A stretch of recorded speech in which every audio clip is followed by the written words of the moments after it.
Well, hello everyone. Welcome to World at War Comics. My next special guest is Mr. Jeremy Adams. Jeremy, thank you for coming back again. I had such a blast with you last time, and I'm loving Green Yeah, Lantern right now. And then Flash Gordon. I feel like you're thank doing you. all the titles with all this nostalgia. It's a lot of Yeah, fun. But before we get into that, how you doing? I'm doing great. Yeah. I mean, listen, this is everything I wanted to do as a child, so I can't really complain. I mean, the funny thing is, I've been running a Lego show. I'm a head writer on a Lego show, and it's really fun too. But I got to tell you, man, if comics paid more, I would just be doing that full time. Yeah. It is so much more satisfying. It's so much for me. It's such a joyful thing to be able to do. You get a lot more of yourself into it, and to work with the artists that I've been able to work with, I've been really blessed. Yeah, for sure. I mean, you're working with some pretty amazing people. Will Conrad, who is Yeah. literally a legend, man. That guy's art is so incredible, and him on Flash Gordon is just spectacular.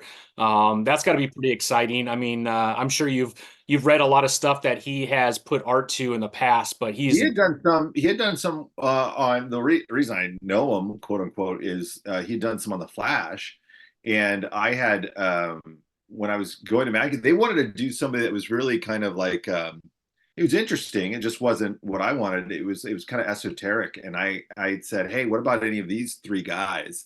And Will was one of those guys, and they said, well, that's very superhero. I'm like, yeah, because it's Flash Gordon, like he's a superhero. Like that's his thing, He's the superhero before superheroes in a way. And they asked Will, and he was kind enough to jump on. And then you start seeing his stuff, and you're like, yeah, this is exactly what it needed to be.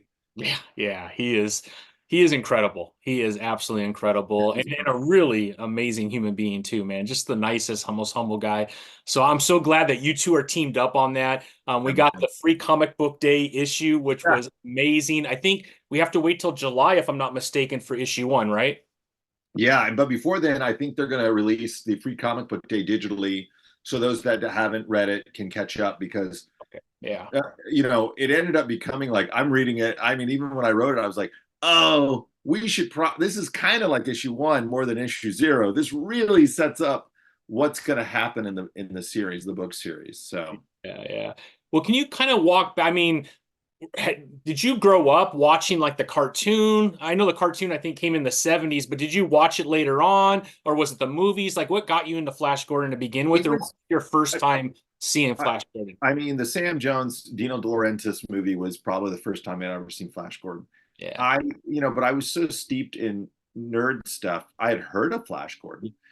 I was probably more into Buck Rogers because there was a show that was on the Buck Rogers regular television show was big when I was growing up, Hmm. and Flash. I had seen some serials, and then there was also like Defenders of the Earth and stuff later on. But the movie was the most impactful part of it, and over the past I don't know, probably 5 years or so. I mean, I should back up. I ended up becoming really into pulp sci-fi when I was in college. So these two older guys had told me to read John Carter of Mars, and that became my like lifelong addiction to like Edgar Rice Burroughs books. And those books, John Carter of Mars, is definitely in the vein of Flash Gordon in a way because it's pulp sci-fi, and I started really getting into that sort of stuff. And then it was like Bruce Timm had suggested some stuff to me, and I started getting into some really old school paperback sci-fi stuff. And so Flash Gordon kind of got into the mix of some of that stuff. So when I ended up trying to pitch some creator owns to Mad Cave, they said, "Oh, we've got some other books. Would you be interested?" And they started rattling off a list. And when I said, "Oh, I'll do Flash Gordon," they were like, "You would?" I was like, "Yeah." And they're like, "It's yours." I was like, "Oh, okay." So then I kind of had to figure out. Then as with everything with me, I'll maybe I won't know everything about it, but then I'll start doing a deep dive and really trying to mine the IP and figure out what's been done and what hasn't been done and where have they taken it, where have they not been taking it. And then I wrote up something really quick of what I wanted to do. But then because it's owned by King Features, there's a lot of like you can do this, but you can't do that. With any IP, that's the case. So I'm trying to pivot and just try to make a fun story that I really like to tell. And it's really just heavily into the adventure part of it and just really push into cool pulp sci-fi, cool adventure, have a lot more fun. It doesn't have as many like with Green Lantern, it's very serialized. Green Lantern is very serialized, obviously, but Green Lantern has a mythology that's been built up over a long time, especially after Jeff's run, Jeff Johns' run. Huge mythology with the emotional spectrum and stuff that you kind of have to know in order to make your way into the book. So this doesn't have necessarily all of that baggage. It has some, but not that much. Now, when you go into a title like Flash Gordon and you have the IP issue where some things you could utilize, some things you can't, is that frustrating as a writer, or with all your experience in film from directing and doing some of the other film, you kind of already gone through that frustration, so now it's just it is what it is and doesn't bother you anymore? I think that's more it. I mean, there can be always a bit of frustration, especially if it's something you really, really love and you're addicted to. But very quickly, when you realize it's not your toys, you have to pivot. And out of those pivots and out of those collaborations, you can come up with some really, really fun things that take you on a different journey, which is really great. And I think in the case of this, there's one thing in particular. It was the name of the planet Mogo. They didn't want me really to use, and I was like, "That's the planet, man!" Like, So I ended up. It ended up causing me to push in a different direction, which I think ended up making a really interesting space for Flash Gordon. And so yeah, so you just kind of have to take a deep breath and change course sometimes, but it works out a lot of times, and it just gives you something different because you have all these characters are so old that like all you're trying to do is trying to figure out a new way of telling the story, a new way of getting people interested in the story. And the reason they're old is because there's something there that people really enjoy. And so that's what I'm trying to do. I'm not that frustrated anymore, but I mean, on the flip side, I'm going to be doing my own creator own, and I haven't announced it yet. I mean, it's still very much like me trying to get people to pay. I like pay people to do different pieces of it and trying to do it myself. But that's freeing too. And if it works, that'll be great. I don't know if it will. I don't know if anybody will buy it. but when it definitely when I announce it, I'll have to come back on and talk about it. But that kind of frees you up too to be able to just do whatever you want, you know. That is so exciting to hear you're doing something creator owned. Yeah. Because I've loved your Flash run. Obviously, love the Jay Garrick Yeah. Flash. That Your was Green fun. Lantern is off the hook. So I can't imagine when you are able to create your own characters and your own storyline around that, what that's going to be like. I just tell me I can't say anything, but will it be under Mad Cave when you do it, you think? No, no. Oh, not Everybody I pitch it to doesn't want to do it. But I mean, pretty much everything I pitch normally, even if it's to DC, nobody really responds. So I think this is going to be it's going to be really silly and fun. I yeah. mean, I shouldn't say silly, but it's just going to be fun, and it's going to be something that I want. It's kind of a test balloon for me to see if some of the more serialized and bigger stories I want to tell, if that would work.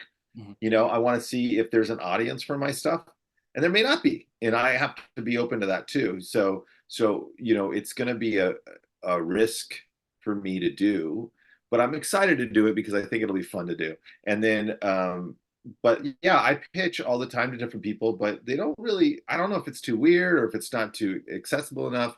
But even in DC, I pitch a lot of things, and I don't really get you know responses. So it's all good. I mean, I can't complain. I'm doing Green Lantern, and there might be something else in the horizon. I hope with DCE. I definitely do. If they ask me if I want to do a one shot, I'm always like yes. You almost don't even need to ask me at this point. I'm doing like it's a absolute power tie-in. That's going to be great. That's going to tie into Green Lantern, which Green Lantern will be tying in absolute power a few issues, and I'm super excited about that because I get to play with some characters maybe I wouldn't normally get to play with. And I love crossovers. And if everybody's been following me enough now, they know that usually when I cross over, it's not something that is so apart from the main line of comics. So usually I try to make it something that's still pushing the main story together, but it also gives us something additive with the other story going on. So like in Dark Crisis, I remember doing one that had Linda and it had Iris and them fighting them fighting off some bad guys and get a cache of weapons. But it was a great way to like see these two interact, which maybe they don't interact, or War for Earth 3, I try to add something to it too. So I really try to do that a lot, even in Night Terrors. The Yeah. Green Lantern ones I thought were really fun because they help, you know, kind of explain that Green Lantern's not somebody that's going to be, affected by fear that Yeah. much.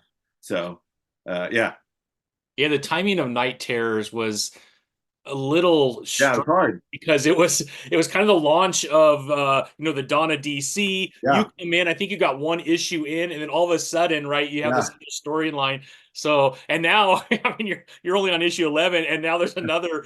I know. So I don't know how you feel about that. I mean, those are awesome, right? But I almost feel from a fan's perspective, and if you kind of read the room with all the different fans, they're like, we enjoy these, but like Oh how yeah, many is too many? You know I what I get mean? it. Yeah, Yeah. I get it. Yeah, I mean, I don't run the company, Yeah, sadly. yeah, So, no, I know you don't. but at Yeah, the same time, it's like I would rather be able to write my tie-ins than them be so outside the realm of possible. And what I try to do, especially in the Green Lantern tie-ins, I think it's going to end up again. This is one of those things we talk about where it's like, hey, the company wants to do this one thing, and you go, I don't know. But if you embrace it, then you can come up with some really cool things. And there's a particular character in the Absolute Power tie-in named Jade Stone that I'm going to roll over into the main book. That's going to have a significant part to play in the main book, I believe. And then stuff that's going on with Carol and stuff that's going on with Hal. It's really a cool way. And then, there's a cover that's out for issue, I don't know if it's 14 maybe, maybe. where Hal, 14 or 15, Yeah, Hal's in the bat plane or bat wing. yeah. And that is something I pitched right up front that I was like, Hal's a pilot and he might need to do something with the bat, and Mark So Wade, cool. everybody's like, that's great. I'm like, great. That's all I care about. So, Yeah, yeah. We kind of, issue 11. Again, we see the previews of the next few issues. yeah, So the Green Lantern fans are already, I don't know how often you're on Reddit and you go to the Green Lantern section, if ever, yeah, but you might have a blast doing that because there's all kinds of theories of what's going to happen after 11, especially after in issue 12 and on, especially how 11 ended. yeah. Um, so it'd be really interesting to get your take and see if you even respond to anything in there. Oh man. There's all kinds of Yeah. wild things going on, which is a lot of fun. Yeah. 11 ended in a way that's like, yeah. I mean, it was interesting even to do the flashback with Hal and Carol. Um, it was just something I was like, man, I don't think we've spent a lot of time in any of the Green Lantern series with him as a kid. Yeah. And I thought that was really cool. And I might go back to revisit that a little bit. It's actually helps me peer into the psychology of what I think Hal operates from in a way, um, as a risk taker, as somebody who watched his father die, who was kind of a risk taker, and and what that means, and Carol and his bond from an early age. I think that's what's. I always like to find the differences and what's compelling about the love stories in comic books. So like when Wally and Linda, obviously I got very attached to, and finding that story out and kind of figuring out like what is it about these two people that worked and caused them to make such a dynamic family. And that was really fun for me. That was really really fun, especially because Wally was somewhat of a Lothario before he met with Linda, and then even Jay, you know in the miniseries is more of a love story between him and his daughter, and he had this obviously love of Joan, but we didn't touch on it as much. With this one with Hal and Carol, I think what's interesting is all these different relationships in comic books are very different, Yeah. but the fact that Carol and Hal have known each other for so long, depending on which incarnation of the comics you're talking about, but they've known each other since they were kids, and I love that. Yeah. I love that vibe of like how do if you meet the person you're supposed to be with early on, that's hard because you're second guess, well, maybe that's not the person, maybe so it's been interesting, and it was interesting to kind of like reflect on it from Carol's point of view, because we been seeing Hal pursue her and then back off a little bit and be like, well, okay, if you love somebody, set them free. But then it's from Carol's point of view too. It's like Carol doesn't necessarily want him to leave. Carol loves him too. And at one point when Carol shows up at his trailer and it's just like, she cries because she knows he has to go because that's who he is. That's what he's a hero. That's what, the great power comes responsibility type stuff. And anyways, it's interesting. It's interesting to explore and get to explore. And that's compelling to me. Yeah, and I think fans have a hunger for those kind of stories and those relationships in comics. If you see what like Ultimate Spider-Man is doing from a sales standpoint on the Marvel side, right? Bringing Mary Jane and Peter together, right? There's been this hunger for them to be together. And for Right. whatever reason, it seems like in comics in general, the last few years, any kind of relationship that it was has been broken up. Right. You know what I mean? And so Right. it pisses off a lot of fans. And again, sometimes that's good for business and it Right. does produce other great stories. But sometimes fans do want a happy ending. And there's so many, I mean, you proved it in Flash. There's so many different stories that you could build off of that happy ending when Right. a couple comes together and they truly love one another. And then I think a lot of us have families and we like to see that reflected in the comics Yeah. too. So, from what you Yeah. did with Wally and his family and all the kids, I think that was one of the reasons why it was so popular is because it was very relatable. Right. And you could still have all these amazing superhero stories Right. built out of that kind of a relationship. So, Right. yeah, I think people are a hunger for that, for to be Yeah, honest. I agree. I mean, listen, there's a lot of books that I think, it's you can have those dramatic like breakups and everything like that, but I also think there's a space to have a book where you don't have to have that because I have a really great relationship with my wife and my kids and I love it and it's amazing and to reflect that at least in one book seems to be like, hey, that's not a bad idea. And also it just kind of proves that you can still make great stories. It's not boring. How long was Mary Jane and Peter married for in the comics before they decided? It was tons. It was years and years. And same with Wally and Linda. I just found that like, hey, this family dynamic, this was moving Wally into this really, to me, interesting space of almost the Incredibles or Fantastic Four, like this kind of like wild, fun era. And I don't see that there's a reason that you should mess with that much. And because there's other speedsters, you can tell a more dramatic story with Barry or whatever. I mean, you can do whatever you want. It's not mine. But my point being that like I like to see a little bit of the universe move forward in that way. Yeah. And Wally definitely was the most well-adjusted character out there, I think, when it came to his personal relationships. I mean, he was surpassing Hal and Ollie and like everybody, it was like, oh, he has a family and kids. And I'm not sure there's any other character out there that it's been successful at. Yeah. So it was fun. It was fun to do. Now with Hal, it's a little bit different because he's a beat cop and his beat just happens to be, an entire galaxy. Yeah. Um, and so it makes it hard. All of that Yeah. makes it hard. But that therein lies the interest to me because there's a lot of amazing relationships. But you also have Carol, who in her own right has some really interesting connections to some super powerful forces. So that is the some of the next what we're kind of looking at, Yeah. I love it, man. I love it, Jeremy. Now, you were talking about IP with Flash Gordon, and those are very normal things when you're working within IPs, especially when there's someone else that has the responsibility of a portion of those IPs. When we look at Green Lantern, although it's all under the DC, we when you were on the show the last time, we talked about in the future, will we have some of the other Earth Green Lanterns coming together? And you kind of gave a wink, wink. And then Yeah, obviously we could see today, right? We got Simon Baz, we got yeah. Joe Mullen, we got Jessica Cruz, we got John Stewart. It's awesome to have all these come together. Was there any kind of pushback about utilizing all these different characters, or did you have the freedom to use whoever within Green Lantern that you wanted to?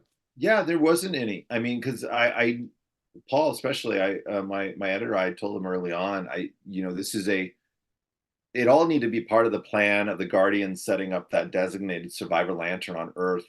and looking at the human species as this thing that the cockroaches of the universe, like they're the ones that are going to survive. They're the ones that don't necessarily go along to get along. So if something goes awry, um, here's this thing because humanity is a little, a little different, and it makes it, quote unquote, it makes Earth special in a way. It makes our lantern special, but it was also the fact that, like, in my mind, so many of the universal crises either end at Earth or they start at Earth.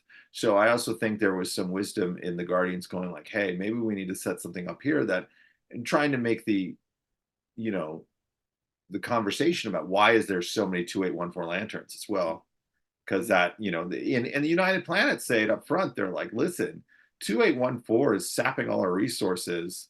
There's a reason you have so many lanterns. We've got to move on because you've got all these other metas. We've got to put you some other places. But that was part of their kind of nefarious planning. Yeah. um but no pushback really. And I still feel like there's a lot more to do. It's been really fun to put them in, to have incredible authors kind of pick up where they are in the backups, and then expand upon that so that as they get introduced, like when you see Kyle in the main series, you've already seen that he's having some sort of issue, and you kind of, a lot of people are figuring out that, like, hey, he might be connected to the emotional spectrum in a way that he's really sensitive to it.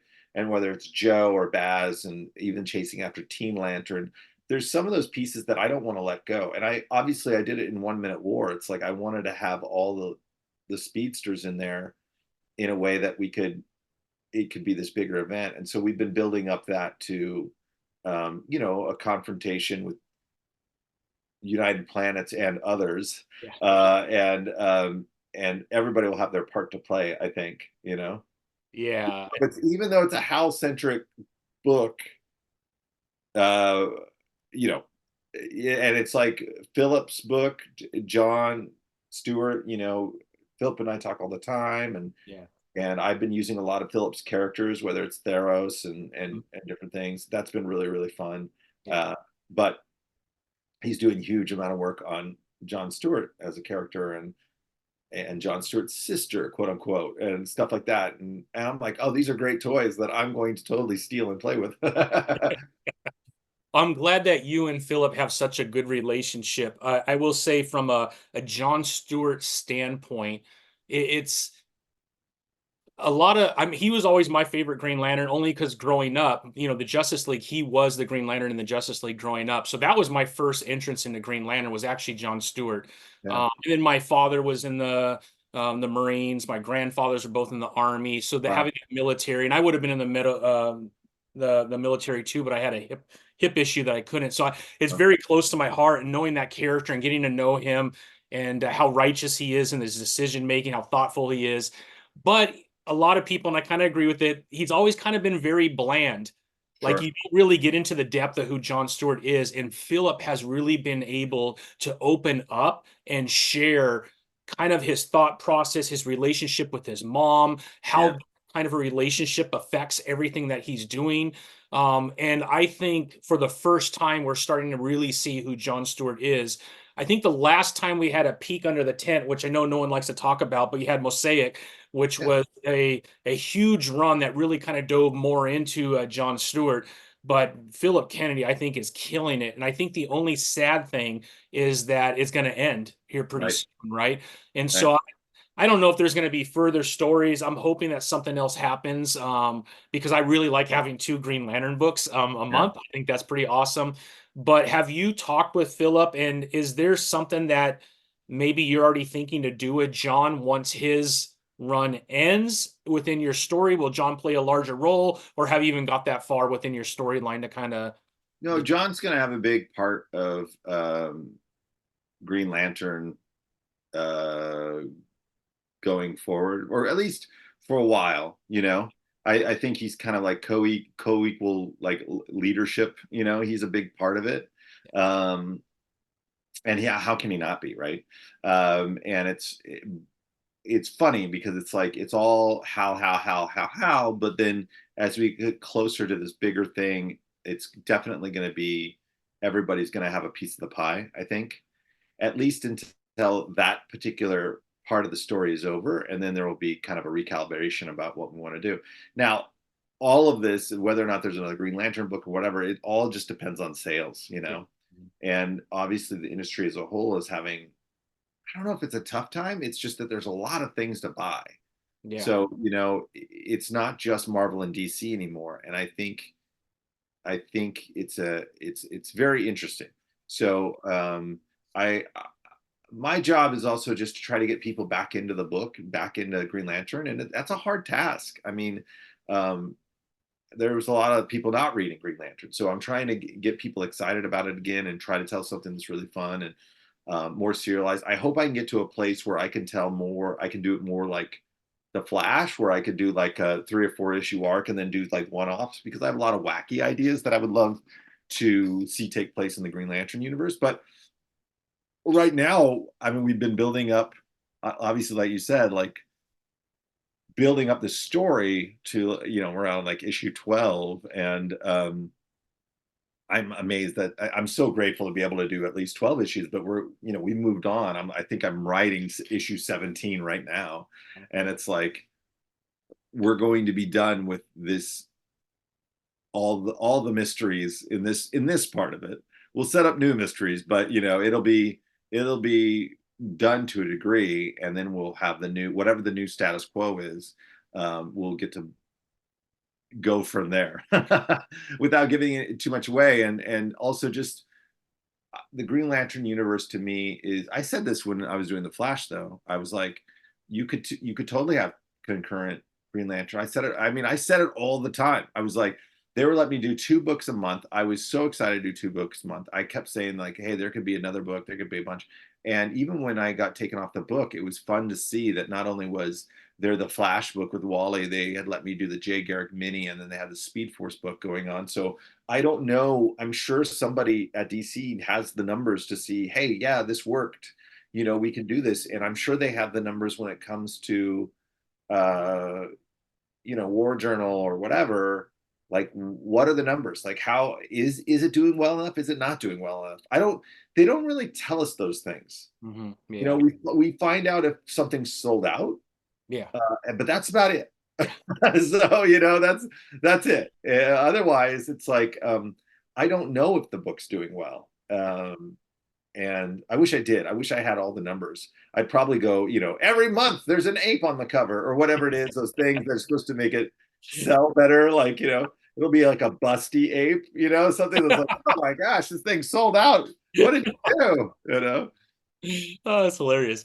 Yeah, yeah. You know, to be honest, that's kind of been the case for about 2 years now. We haven't had really numbers on very much of anything. I Yeah. know there is one group of comic book owners who all have the same system that they use for their comic book shop. It's like 100 stores, and you could kind of get an idea. But again, you know, there's 4,000 comic shops across the US, and that's taken from like 100. So it's not really a, but anyways, yeah, you made a comment earlier about independent crowdfunding. Yeah. Again, DC and Marvel have so much more competition, Yeah. and the ease of creating your own comic book today is so much better than ever before. I mean, Yeah. Yeah. Comic Wellspring, Kablam. There's so many companies that if you put a comic together, they'll print it for you and send it to your house. Yeah. You could have a Kickstarter tomorrow. It's very Yeah. easy to do. So Yeah. you know, when you look at the numbers, those aren't being, I don't think, taken in consideration when you talk about, you know, Right. you can throw image in there because man, I go on Kickstarter. It's like my second Yeah. comic book shop, right? I go through there and there's amazing, like high quality stuff going on there. Yeah. I'm like, wow, man, there's some Do amazing you ever go to Zoop or anything? Zoop. So yeah, me and Jordan, he's going to be on the podcast later today Yeah. too. He's amazing. I mean, Yeah. if you're doing your own thing, I don't know if you're using Zoop, but you should. I know I mentioned We were on just Twitter. we just talked, and he was giving me kind of the rundown, and I really really dig it. Um and yeah, we just been talking about stuff because I've been kind of letting him in on some of the stuff I wanted to do, Yeah, and it's great. I mean, I'm really fortunate that I've already got some covers going on this book that I want to do, nice. and you know, That's yeah, so cool, Jeremy. That's so cool. Yeah, I mean, for a guy like you that does it at a professional level where you have two, you might even have like a third title. you don't have time to do fulfillment after a Right. Kickstarter and stuff like that. And Zoop does the marketing, they do the Yeah. fulfillment, they do everything, which makes it a lot easier for folks like yourself.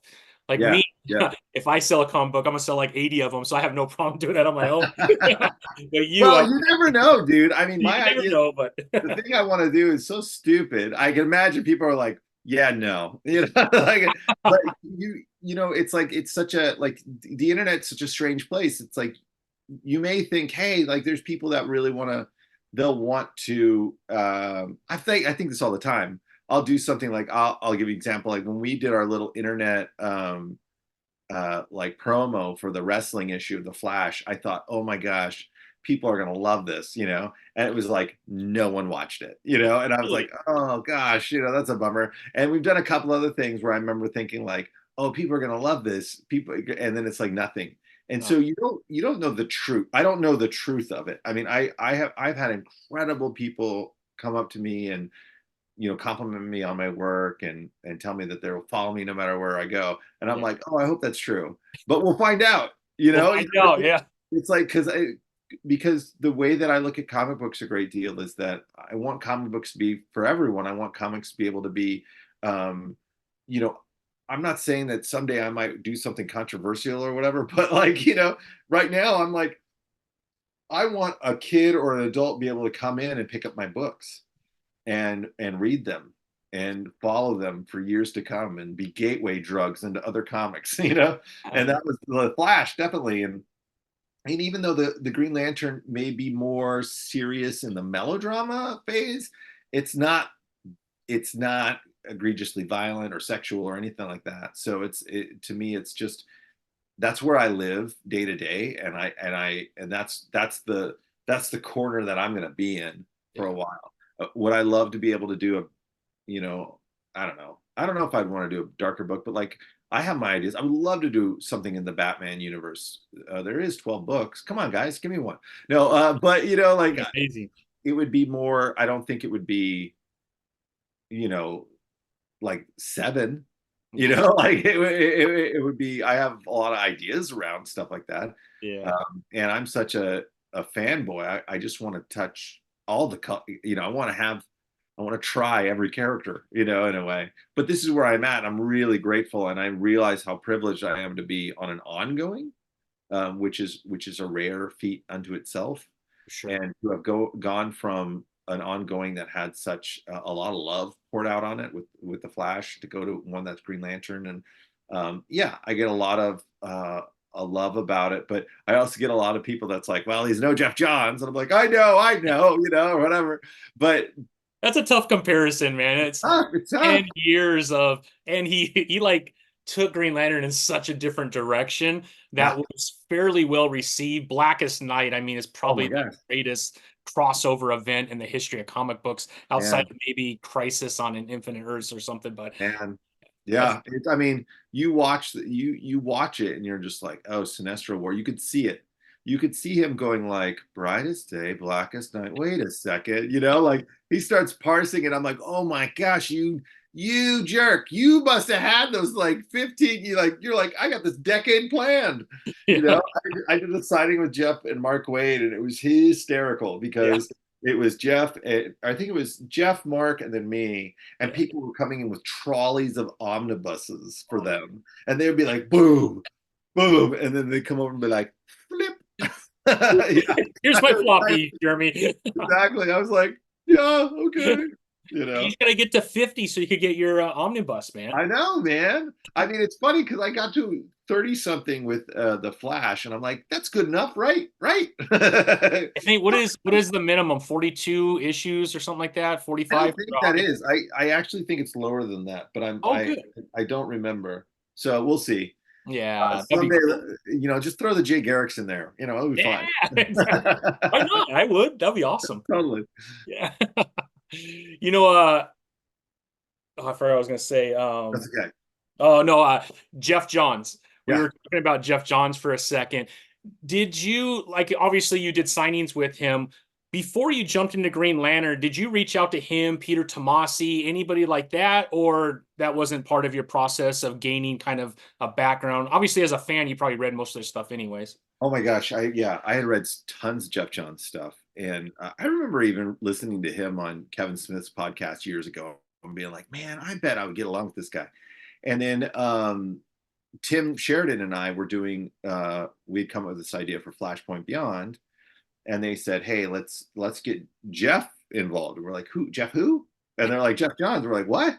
So we met him at a steakhouse, and you know, you don't know what to expect. Like I've heard great things and I've heard bad things, and I was like, oh my gosh, I don't know what this is going to be. And you're also meeting somebody that you know their work so well that you're like, this is very strange. It's a very surreal moment. Couldn't have been a nicer guy, like in a way that I was like, man, this guy's really normal. And Tim and I are like, yeah, he's probably evil underneath, you know. And then we started doing Flashpoint Beyond, and we changed things around from what Tim and I want to do. We did something totally different because we all came up with it together, and we're at his offices and we're breaking these books like a TV show. And you know, there's a certain amount of time you spend with somebody and you can tell if they're faking it. You know what I mean? Like you're like, yeah, you can keep that facade up for so long. And so after a while, we're just like, he's just a nice guy. Not just a nice guy, but he's super genuine, he's super loyal, and he obviously cares about his friends a great deal. So we became really friendly with him, and he has been incredible. We're sitting there at the feet of one of the masters and get to like hear how he goes about comic books. It's really interesting. I think Tim probably writes closer to the way he writes than I do. I don't come at story the same way, but I have a great deal of respect for it, and I really love it. And we're both uber nerds. Like there's no reason Jeff Johns should be writing comics, but other than that, he loves comics, you know. So, anyways, when they took me off the Flash, I was really sad about it. But on that call, they had said they had offered me Green Lantern, and I was like, I don't know, you know. I was like, I don't know, but I was just kind of mopey about, you know, Yeah. I was worried about Jay and Irie, you know. And so I hung up. I said, give me a day to think about it. That's what I told them. And then I hung up the phone and I called Jeff, and I said, you know, they took me off Flash, and they're like, what? Oh, what are you talking about? You know, and then I go, yeah, they want me to do Green Lantern. He's like, oh my gosh. He's like, this is great.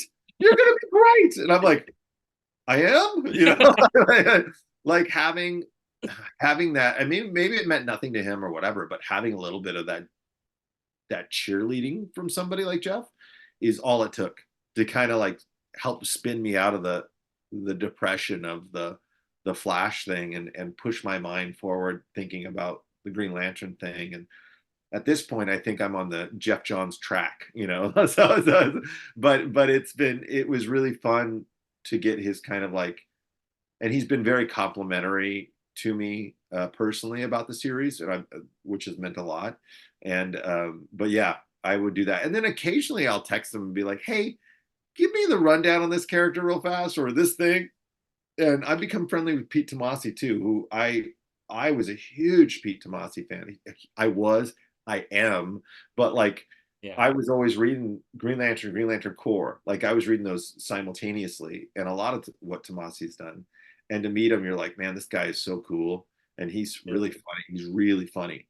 So even when he was doing Sinister Sons and stuff, we'd have conversations all the time because I didn't realize that, you know, because I'm writing this kind of flagship Green Lantern book, I'm kind of somewhat in control of the universe aspect of some of the DC stuff. So I'm, you know, obviously my quarantine of Sector 2814, I think, gave a lot of different writers a headache. But it's been really fun. I mean, even getting to become friendly with Joe Casey, because he not only lives near me, but he was doing the Zod book, and so we'd have conversations about what was going on in the universe there, United Planets, et cetera, like that. But yeah, it's been great. It's been great. But to answer your question, yeah, I would ask Jeff some stuff every once in a while. I think having your name in the lineage of Green Lantern writers, I think is very cool because there's been some amazing folks that have touched Green Lantern from an art perspective and from a writing perspective. And to have Jeremy Adams right there within that mix is pretty impressive, my friend. It's super. I am always just like, you know, kind of pinching myself. Yeah, yeah. It's a very cool thing to be able to do. And I never take it for granted. And that's the funny thing is I'm sure there are some people that do, but like I'm always well aware, like, oh my gosh, this is little Jeremy is very pleased with big Jeremy right now. Like very, very like, yeah, you Yeah. did it. Are you kidding me? And so much of the stuff I'm writing is just a fulfillment of like, yeah, I've been wanting to do that since I was 8, or like, and by the way, younger than 8 because my dad had drawn some comic books, so I was steeped in comic books from in utero. Um, and it's been really, really fun to kind of like play the dreams. Yeah, I mean, I think we all had a dream reading comic books. Man, if I could ever write this is what I would do with Right. that character. And I remember writing some of my own stories of characters of how I would have done it. But Look, dude, look at this. Watch this. yeah, I yeah. I have this is like I don't know if it was junior high or like younger. My dad had given me like, these art I wasn't an artist. Let's just put that out there. I'm a writer. And this was I was writing my own comics in there, but I was also coming up with my own comic books, quote unquote. That's so And cool. like I remember I've never shown anybody this, by the way. No, I'm looking at feel this now. honored for me. It is terrible and wonderful at the same time. And I think my dad had given me how to draw comics the Marvel way. You Oh know, yeah. I have that book somewhere. yeah, it doesn't everybody, right? Yeah, but it didn't help me draw better. So like, look at this. I was trying. So this is. I was young. I mean, this is uh maybe the 80s, early 90s, maybe, probably 80s, late 80s. So these are some of the things, like this is before all this stuff. So can you see this? This Oh is like, yeah. it says Red Lantern. Oh, that is so cool, man. Like Awesome. that was some of the stuff I did as a kid. And I remember thinking like, oh, why did they ever do something like that? Obviously, Jeff was probably thinking the same thing along the same lines. And I Yeah. would come up with all these weirdo, like, look, here's my Wolverine. That was my Wolverine. That's awesome though, man. So That's stupid. so cool, Yeah, Jeremy. I was like, I was really, and I have all these, my own characters. I never even looked. I should look at this more. I could come up with some good ideas. I'm like, oh, look at that, and I would try to do it, but I just didn't have the patience to draw like my dad, my brother, my sister. They're all artists. Really. I could write though. I could write enough. I'm not saying I can write. I'm saying just enough to get by. you know. I think you could write, Jeremy. I think you could write, Oh, man. thank you, thank you. Yeah, yeah. Now, growing up, knowing that you did think of stories, think of characters in the Flash, Jay Garrick's Flash, or Green Lantern, have you inserted anything that you thought of as a child for a storyline or maybe a character into any of those stories that maybe fans would never know, but you knew, like, I developed this when I was 10 years old type of thing. No, mostly probably because I was reading so many. I was reading so many other books. Like I was reading Captain America, Daredevil, and a lot of Marvel books, and then the Bat books were really big for me. So I was doing a lot of Bat books. So Green Lantern and Flash weren't necessarily the ones as kids that I was really invested in and what I would do. Though there was a Tomasi issue that I remember just sparking. I loved so much because it was Guy Gardner and somebody else was on a secret mission, and there was like a special ops Green Lantern team, and they had these like bite-sized Green Lantern pills that would give them power. They didn't have to wear their rings. They would have they were like enough power for a certain amount of time. Uh, but most of the time when I was thinking about the kids stuff, um, pieces of that would come into some other pitches that I've tried that have been unsuccessful thus far. And and also a lot of that stuff I've been able to work into different television Ah, stuff. And even a lot of my Lego superhero stuff that I've done, we've done a lot in that, which has been fun. But but what's fun about it is that oftentimes what will happen, there's nothing specific in terms of like, oh, eh, you know, I've always wanted to do this. It's more like I just have a reservoir of knowledge that I can pull from. So I can be like, oh, let's use this character or let's use this. And people are like, who's that? And it's only because I've read the Who's Who a million times, or I was playing with the Superpowers set Yeah. like all the time, and I just know that stuff off the top of my head, that makes it easy to play with. But I haven't really been able to play with the characters that I know. And I'm kind of let's put it this way, like I love Blue Beetle, I love Batman, and I've done Batman in movies and animation and stuff, but I haven't been able to do them in comic books, and it makes me nervous on some level because I know what I like to read versus Flash, Green Lantern stuff. It's like they were in the periphery. I was never that steeped in them, so I got to kind of find the voice I wanted to write them with, Yeah. versus I know what the voice is for this guy. Um, Does that make it harder, you think, from a storytelling standpoint when you know the voice and you get I on that think so. title? Yeah. Yeah, I think so. And then there's a part of me, like I'll give you an example. I'm like a huge Ted Cord nut. I really love Ted Cord. I love the Ditko Ted Cord. I love the Len Wein Ted Cord. And I often think like I helped with this like animated short with Ted Cord, and I love Ted Cord. But being that like I love it so much that I like to enjoy it, and I worry that like if I got to do something in it, that it would ruin the enjoyment of that character because suddenly I'm doing the character. I don't know. That could be not. I really enjoy doing Gold Beetle. Like Yeah. I really am doing like a tangential character. Yeah. I love making my characters, or like making characters for the toy box of DC.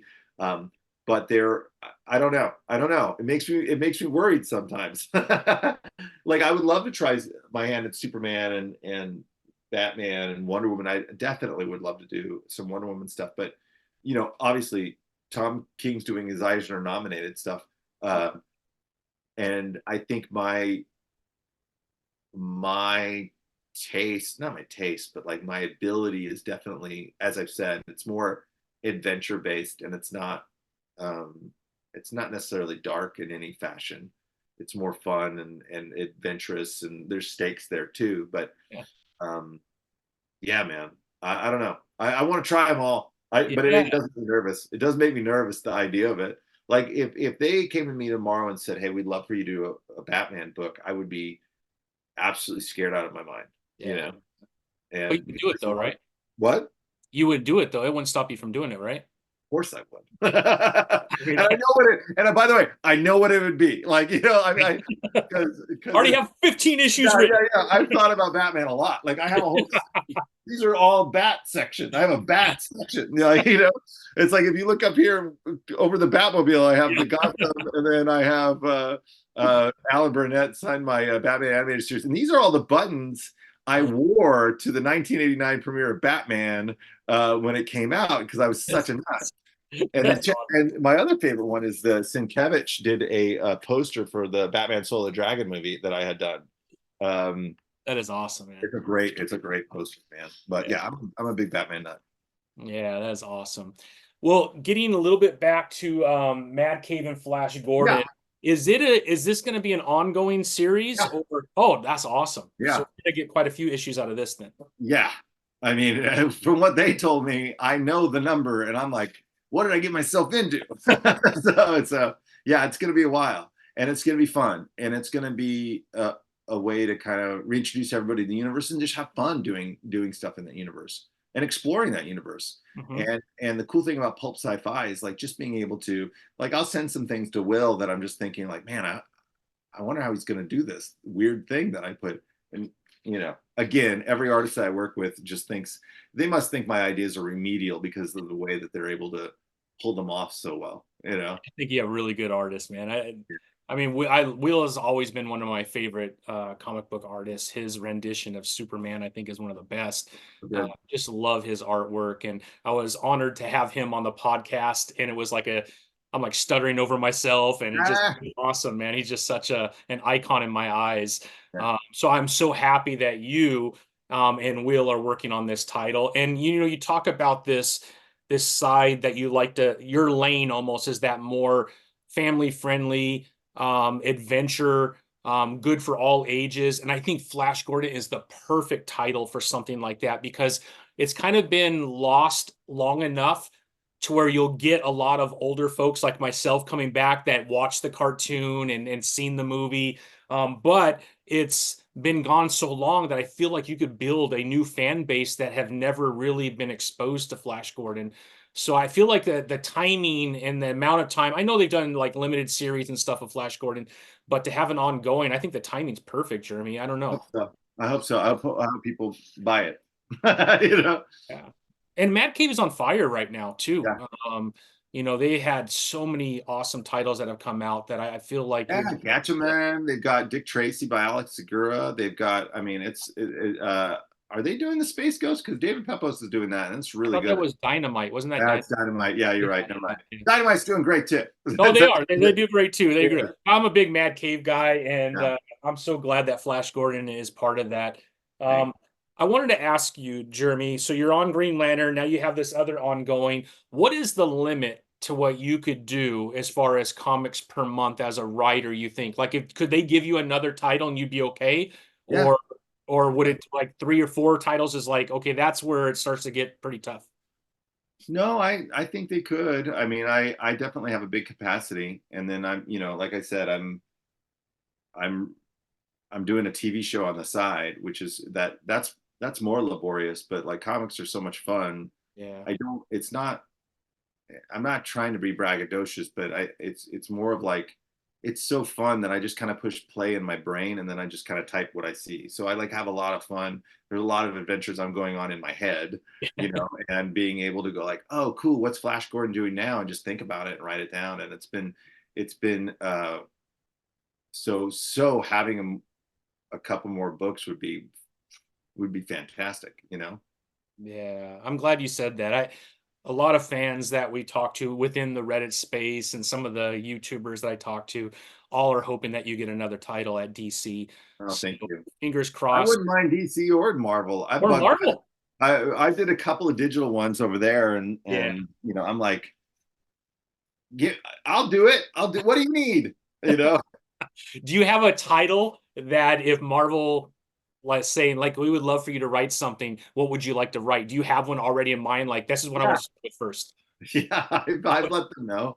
Can you share what it is that you Oh want no, to not at all. write? Not at all. But Uh, I have. I mean, I've let them know, and then yeah. there's just some like titles that are super nostalgic for me that I would love to do. Like obviously, I grew up in the Mark Grunwald Mm, Captain America era, yeah. and I was a big thing like that. And I love Daredevil, but again, that's one of those things I don't think I could touch, because it's just like, oh my gosh, It's it's a been hard. so dark for so long No, that but so good. so good. Like, I mean, you know with what I Frank mean? Miller and then everyone since then, Chip Zdarsky. I mean, so many people have touched that character in a positive way. It's an But how do amazing you? Yeah, character. I would have to shift a certain way of writing, and I Yeah. think one of the reasons I maybe don't get offered some stuff is just that I don't have a level of sophistication in some of the stuff I do. Whether some of it's intentional, some of it's not. But there's a lot of books and things I would love to try. It is different though because now that I'm kind of in the DC world, it's like I fall in love with a lot of the DC and just the vibe. Yeah. It's a different vibe. And growing up with Marvel and DC, and I would do so much more. Like the X books were so huge for me growing up on the Marvel side, and if I look at the books in my room, it's like it's about a 50-50 split, honestly.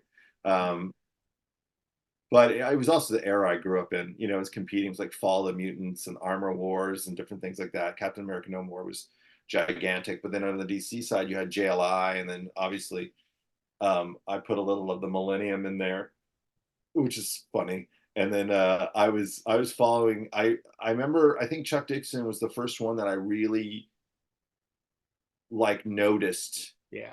I was like, oh my gosh, she's doing all these books. And even like Robin Year One. Yeah. And then I was following Robin, the Robin miniseries with Tim Drake, and I remember the costume redesign with the Tabi boots and stuff. I was like, this is awesome. And then him showing up in Nightwing all the time with Scott McDaniel's art, which I was in that for too.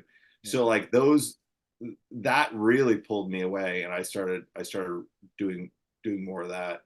But Yeah. if you're a nerd, you go back and forth all the time. And then when the image revolution happened, I was like, how many Spawn number ones do I have? I was reading Cyberforce, Youngblood, and like, I had it all. It was awesome. It was an exciting time. Yeah, yeah, no, absolutely.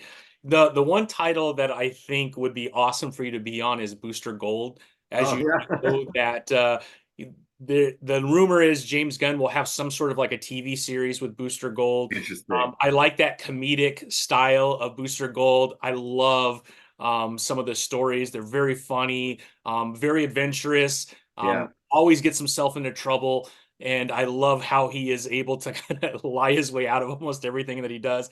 But the character is awesome. I think you'd be perfect for that. I don't know if we can't push for that at DC to see I if you like can it. come out with I at like it. least a mini series or a one shot or something. Right. It'd be a lot of fun. Yeah, it would be fun. It would be fun. Again, that's another one that Jeff had done and kind of revolutionized the character in a way too. That was really cool. Yeah. Um, but I would just want, yeah, it would be fun. It would be really fun.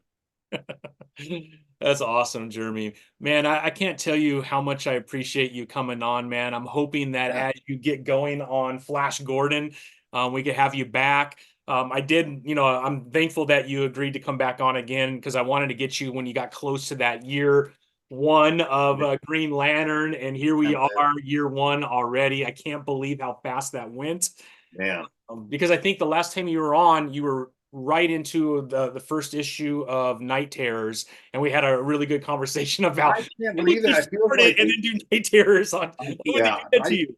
I just can't believe it. It doesn't feel like it was that long ago. It Yeah, is yeah. crazy. It is crazy. Well, it's been awesome, man. Green Lantern, I think, is just incredible. Congratulations on that. I hope that you could get to that 50. I would love to add to my Jeff Johns, Peter Tomasi, all my omnibuses that are behind the screen. Oh man. That Oh would be man. incredible to have a Jeremy Adams one. But Thank you. yeah. Now, one last question regarding your family. Yeah. Um, I love your videos on Instagram. Although sometimes your daughters, I feel like I'm going to faint as they're I'm like, Yeah. what is the My cover? youngest daughter is a chaos agent. My oldest daughter is very much like, okay, I've got it. Yeah. Yes, I'm fine. And I'm just like, okay, are you sure? It's like, yeah. And then my youngest is Love it. like, ah, yeah, yeah. As a Blair father Witch. of three girls and a boy, I can Yeah. relate so much to those videos. I love watching it. I wanted to ask, have you had the chance to allow them to participate in any of the books that you have written? Yeah. I mean, my That's so oldest cool. co-wrote one of the issues with me. It was issue Flash 774. 774. She came up with the Doctor Nightmare and No way. yeah, and she drew all the nightmare creatures, and we sent them uh, to Matt, I think, who's the artist on that, or Duce, and he did those versions for the book, and it was, we had just gone to a daddy daughter dance, so it was like I brought out a whiteboard, I broke the axe, and I showed her how I do it, and taught her about it, and like kind of pushed her. I even filmed us talking about like, well, what would you say here? What would this go on? And it was really really fun. And then I paid her for it, and Nice. it was great. And then my youngest daughter comes in and she's like, well, what about me? And I'm like, whoa, whoa, whoa, in a couple of years, and it's weird because I can do a lot more. I could do a lot more of those kinds of stories with Flash.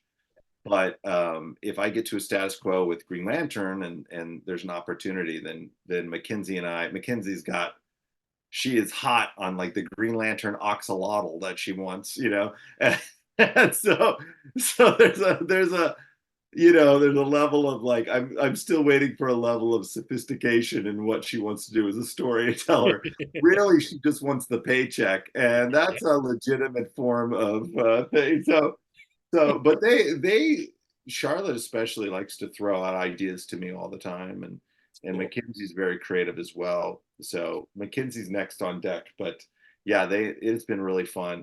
And I oftentimes, even with the television shows, I'll be developing stuff and I'll be like, what do you guys think of this? And kind of hear their thoughts. And I don't know. I don't know if they think it's cool or interesting, or I just want them to be accountants, like stay out of the creative arts, have a Yeah, really. It's not easy, man. You Make a definitely do it because wage. it's the passion, right? That's Yeah. It really is. Yeah, it is. It is. yeah, You've got to want to do it because it's hard. It took me well over a decade to get my first credit in television, and then, well over 20 years easy to get my first comic book yeah. credit, more than 20 years to get my first comic book credit. Yeah. Most people, not mo, I should take that back. A lot of people come into the comic books because they want to get into TV and or film, right? I was doing the You're opposite. doing, you might be the only one in the history of anything to go into TV to try and get into comics. Totally, totally. That's funny. I That's love it, true. man. Well, I could tell you on behalf of a lot of fans that I talk to, your passion for the characters that you write come through, Jeremy. Thank you so much, man. I'm loving Green Lantern, and you have very quickly become a favorite DC writer of a lot of people. So we hope that you get more titles. Yeah, fingers crossed. We certainly hope that. I will say I love dark stuff. Don't get me Yeah, wrong. me too. I love that side. I own a lot of Conan the Barbarian is one of my favorite comic books of all time. And what Jim Zub is doing on Conan right now Perfect. is Yeah. next level amazing.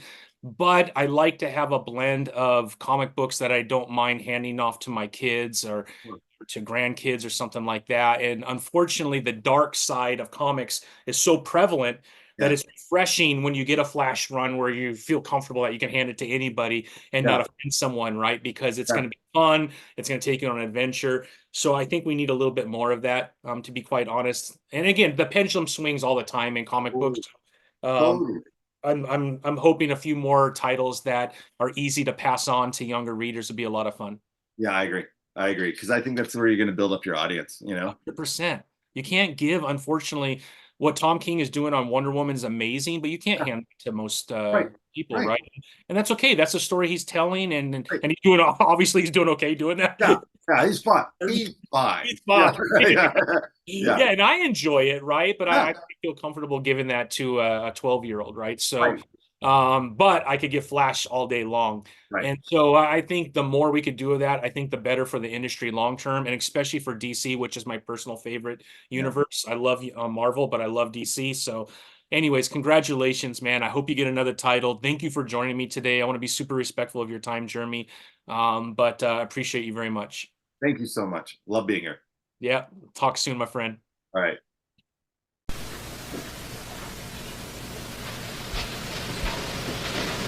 You're still here? It's over. Go home. Go.